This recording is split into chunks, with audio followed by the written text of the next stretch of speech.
Hi, everyone. Hello. So Hi, nice everyone. to be here today, talking to Hyram.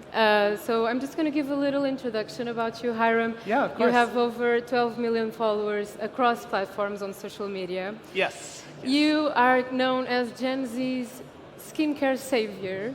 Yeah, so people have said, it's Yeah. wild. And you're also one of the most prominent skin influencers in the world, if not the most, regarding at least the younger generations. Oh, well, But thank you you. grew up on a farm in a small town.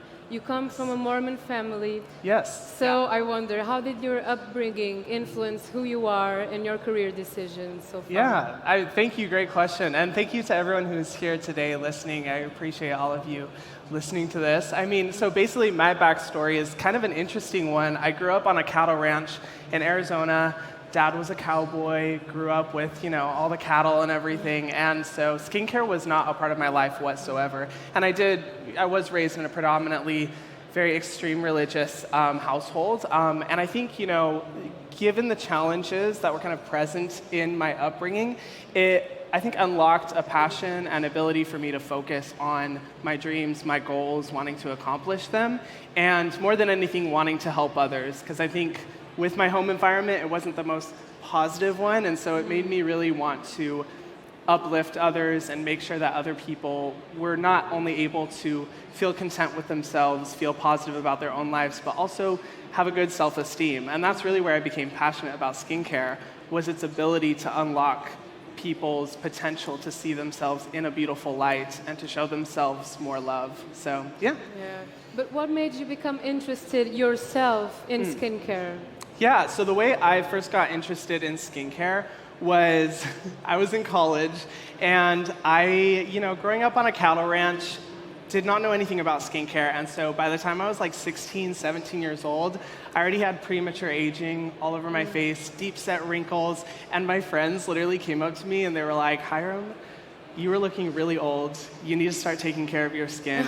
And it was the best drag I could have ever received, because after that, I was able to start learning about skincare and ingredients and their effectiveness, how to improve your skin. And then shortly after, I was like, you know what? This has made me see myself in a more positive light and feel so much better about myself.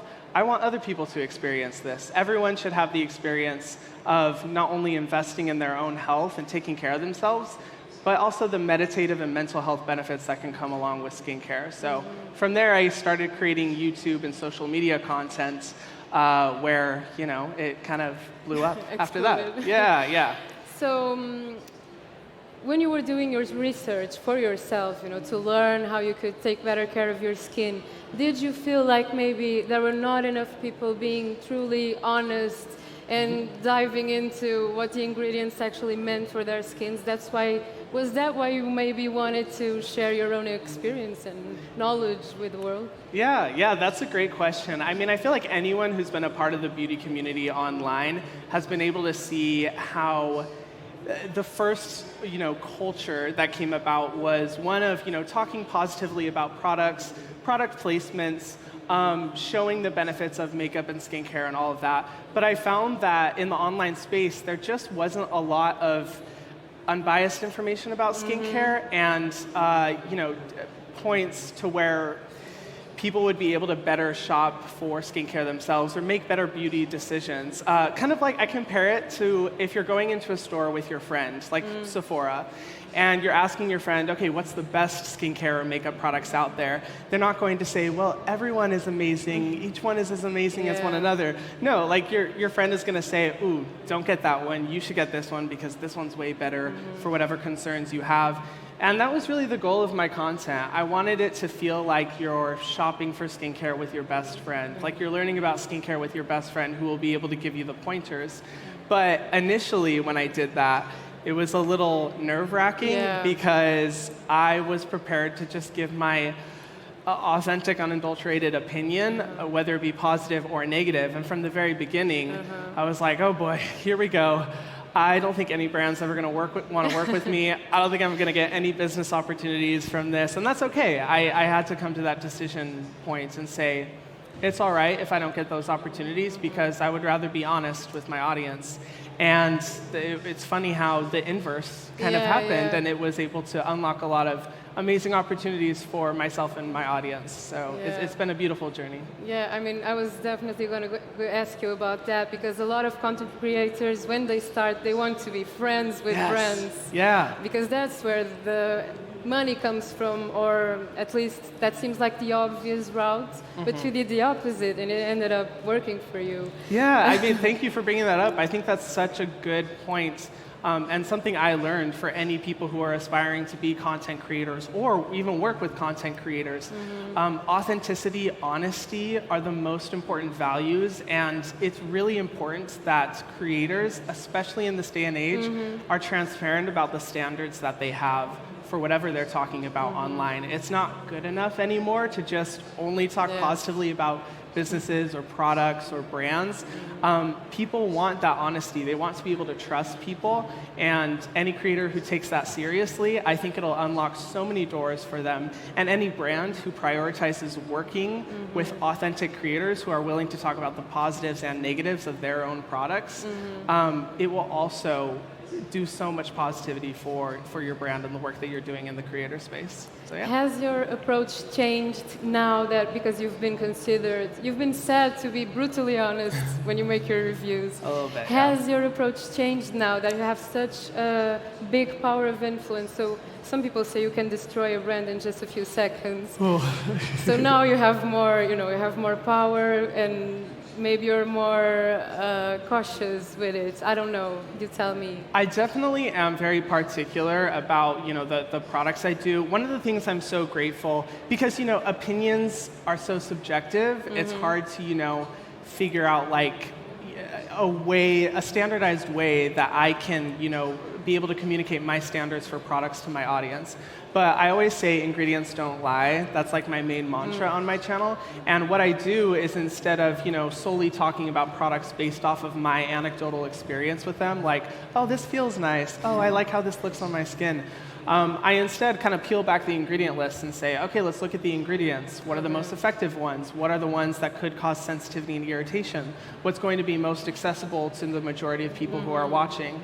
And I try to be as transparent as possible with that, so that I'm communicating to my audience the standards that I'm holding myself to, and it allows them to hold me to those standards, which has created a really beautiful relationship of trust that I take very seriously, and I'm very particular about, which is why I am very picky with the products I talk about, and I tend to say no way more than I say yes. But my audience, having the trust of my audience means more than anything else. That's what they value about you. Yeah, exactly. So you started on YouTube. You Yes. had a slow start, as you've described. For a few years, you felt like you didn't really have a large audience. And then you went to TikTok during the pandemic, and it blew up. So tell us what happened. Yeah, so I started on my YouTube channel, and for anyone who wants to be a creator, I always, especially on YouTube, I always love to tell people that it starts really slowly, and that's a good thing, because within the first year and a half to 2 years, I think I got 1,500 subscribers, a whopping 1,500, but it allowed me the time to figure out my voice, figure out my standards, understand my small community that I had built and what they wanted, how to communicate with my audience. And it really taught me the essential tools and skills that are absolutely necessary when it came to growing any bigger. So I was able to see some growth at the end of 2019, and then COVID came around. And I honestly think it's because everyone was at home. People didn't have to wear makeup as much. They were able to take more time to just kind of treat themselves. And skincare exploded. And shortly afterwards, I came onto TikTok. And that's when it just kind of really, really blew up. And it was incredible to see so many people passionate about skincare, particularly Gen Z, because anyone who's been in the beauty space understands that for the past 20, 30 years, beauty has always been something that's been prioritized by older generations from a reparative standpoint. Like, how do I get rid of these wrinkles? How do I get rid of these lines? How do I get rid of these dark spots? But there was very little conversation around preventative care. And TikTok, I think, has really been able to be kind of the vehicle of information for Gen Z to understand the importance of preventative care.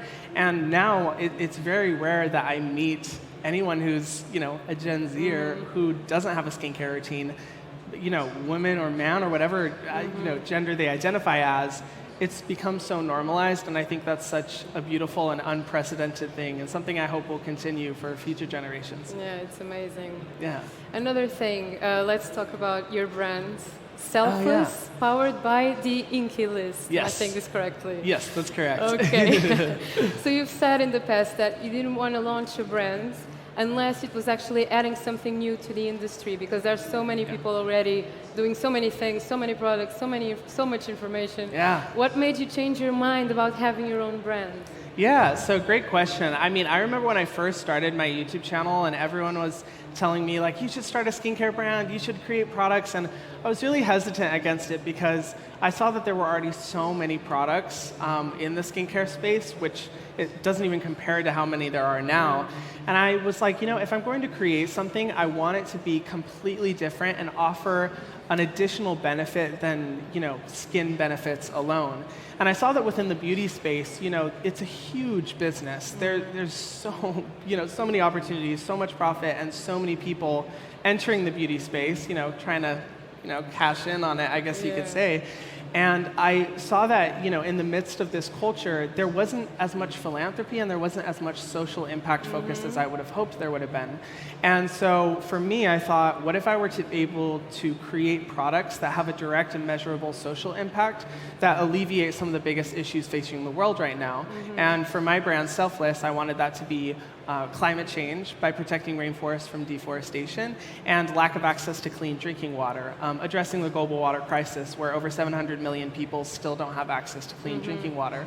So I was like, what if the products that I made could not only help improve your skin and make you feel better about yourself, but also with every product you use, every time you applied your skincare routine, could have a positive impact on the world and on others and help people get access to clean drinking water and protect our planet and future generations. So that's really where the idea for Selfless came about. I was able to partner with an incredible skincare brand called the Inky List, who has been such a game changer in the industry. And through our collective efforts, we were able to launch globally with Sephora in over 30 countries last year. And it's been just an incredible journey being able to have this brand and seeing the social impact that's been generated from it. So for every product that people are buying, you are actually helping to provide water to one person for 50 years. Am I saying this right? Yes, yeah. So for every product you purchase, one person is provided with clean drinking water for life, for 50 years, essentially. Okay. Through our partnership with Thirst Project, an organization that works with communities collaboratively to help connect them with clean drinking water sources.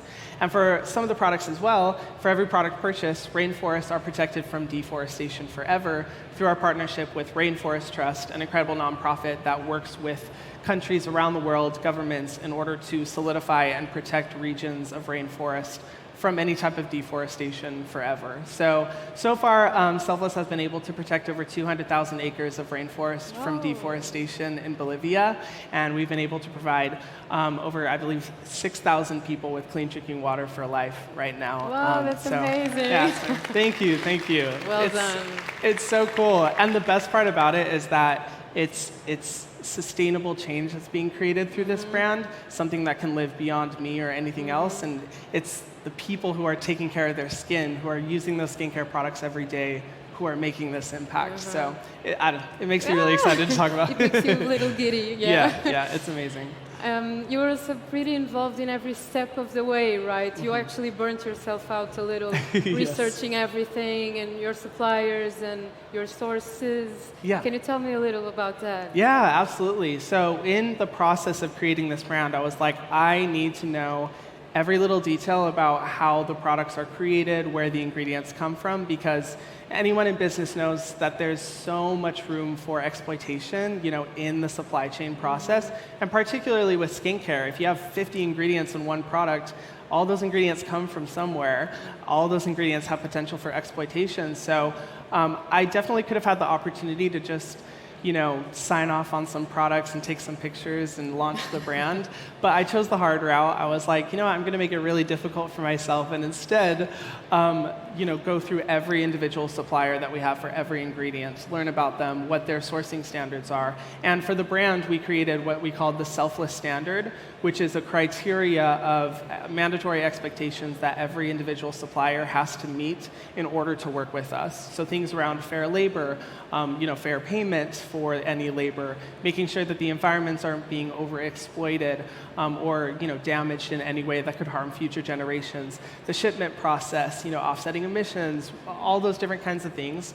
I was able to be a part of in building the brand, and I'm so grateful to have worked with the Inky List, my partner, because they were so receptive to all of this and helped even more make sure that everything was according to the standards, because I would never be able to forgive myself to launch a brand that at some level exploited someone or harmed someone in its production process. So it's been incredible to have been a part of all of that, and even though I got burnt out, it was well worth it in creating the brand. Yeah.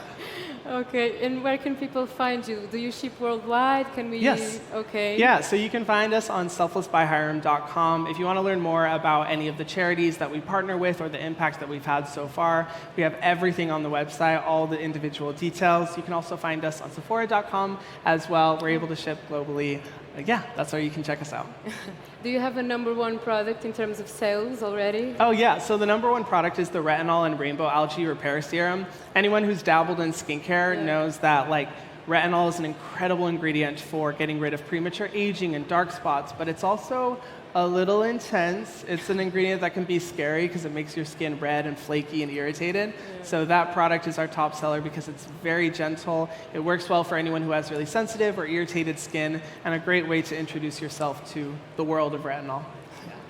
Hyram, we're running out of time, unfortunately. No worries. I would just like to ask you about your podcast, Just a Position. Oh, yeah. How is that project for you? You're used to video and social media that's very highly about image and fast consumption and fast reactions. How is it for you to now do something that is more long form? And it must be very different. Yeah, it's so different. I was able to launch a podcast called Just a Position, which is focused on exploring the different sides of people, whether it be content creators, whether it be nonprofit founders or business people. My goal was to explore the two sides of the lives they experience, what we're able to see and what may be happening underneath, whether it be mental health concerns, life journeys, personal experiences that shape them into the people that they are. And honestly, I selfishly love the podcast because I'm able to just have an hour where I can just pick apart people's minds.